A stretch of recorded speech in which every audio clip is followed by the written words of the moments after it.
Coach Hedinga, you're entering your 5th season this year, and if you would maybe start out with a few comments about your goals and expectations for this season. Well, I think our goals and expectations are pretty vanilla in the fact that we're hoping to be the best Lake State team ever, and I think our guys have worked pretty hard in the off season and so far in our preseason workouts, just being the best they can be every day, and we're just really trying to get improvement every day, and I think our upperclassmen have done a really good job of leading us towards that and keeping everybody afloat, so to speak, and really bringing our freshmen and underclassmen up to speed with how hard we have to work, and obviously those goals to be the best Lake State team ever, it's pretty lofty goals, and obviously we have to work extra hard, and I think our guys so far this preseason have done that, and I'm looking forward to getting started and seeing where we shake out. You lost Kyle Hunt, who was a preseason first team All-GLIAC player last year, 17 games into the season, and he's healthy now, and what does that mean for your team? I think it means a lot. Obviously we struggled down the stretch last year without Kyle, and I think a lot of that was just the character of Kyle Hunt and him being off the floor hurt us game-wise, but it definitely hurt our practice intensity. It hurt us.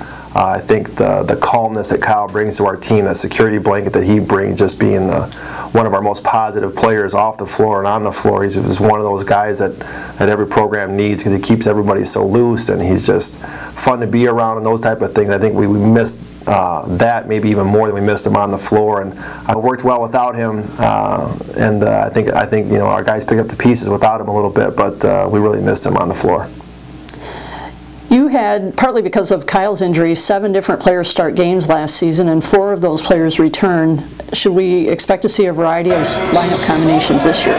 Well, we certainly hope not. We hope that with Kyle being back, that obviously we'll have him in the lineup, and we can move some different guys around, so to speak. But we're really hoping I think every coach would like to have the same starting lineup all 25 to 30-some games throughout their season, and not have that switching, because you got the right people in the right spots, and hopefully we're smart enough to figure that out earlier than later. But if we have to make some changes, obviously I don't have a problem switching lineups up, but we like the looks of our team so far. I think our top 5 or 7 will hopefully separate themselves as the season starts. Khalid Wells, a junior guard, he played a really big role after Kyle got hurt last year, and how will his role change this year? Well, we hope his role doesn't change much. We're hoping that it can be a dynamic duo, so to speak, that those guys can work well together.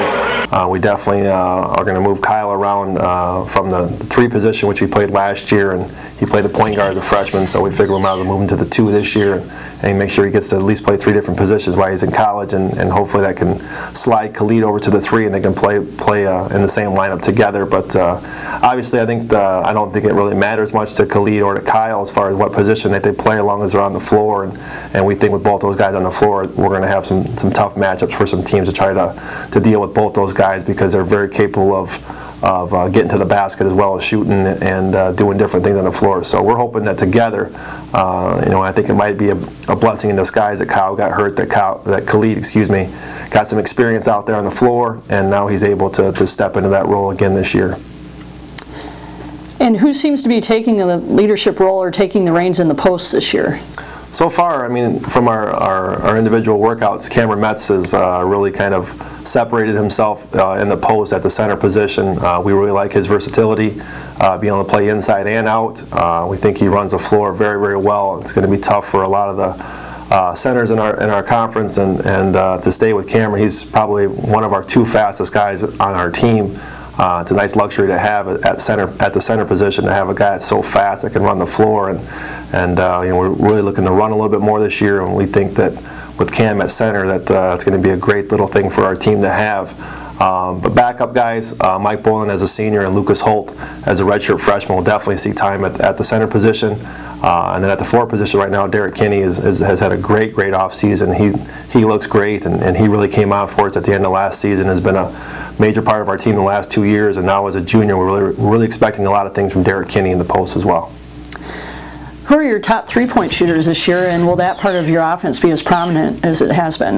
I think so. Obviously, I love our team shooting a 3, and I think that obviously goes to how many guys can actually shoot it. We don't want to just shoot the 3 to shoot the 3, but we want to have guys that shoot them and actually make them. So that's obviously always the goal, is to take good shots that we can make. But obviously, Derek Derek Billing coming back as a sophomore really caught fire towards the end of the season last year and had a very, very high percentage. Obviously, Kyle Hunt is a guy that can really stretch a defense out with his shooting ability. And one of our incoming freshmen we really like at the three-point line, Alex Williams from Benton Harbor. We think that he has a very, very bright future with us and can really stroke the ball. And what grade would you give your defense so far? So far, probably an F because we haven't seen much of it, but our guys just working obviously within our system, just kind of breaking some stuff down and just trying to get our guys to move their feet better, and obviously we really see that as our number one phase of our team that's going to have to be great this year if we want to reach those goals that we set out, being the best Lake State team ever, and we're going to have to play great defense and improve on our defense, and we think we've done that the last couple of years. Our defense, has gotten better, but our defense has to be at a very, very high level if we want to beat the teams in our conference, especially on the road and against the best teams in our conference. And with that said, we'll close out with who do you think are the top teams in the GLIAC and some of the top players?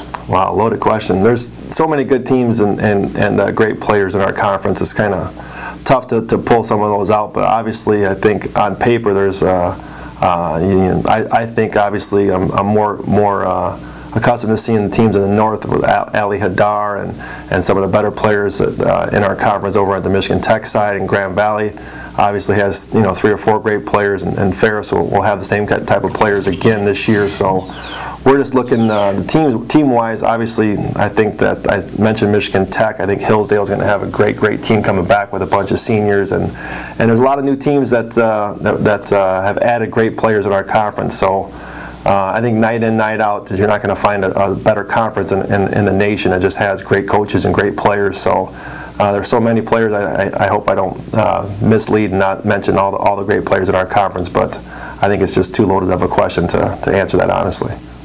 Well, thank you, Coach, and good luck this year. Thanks so much.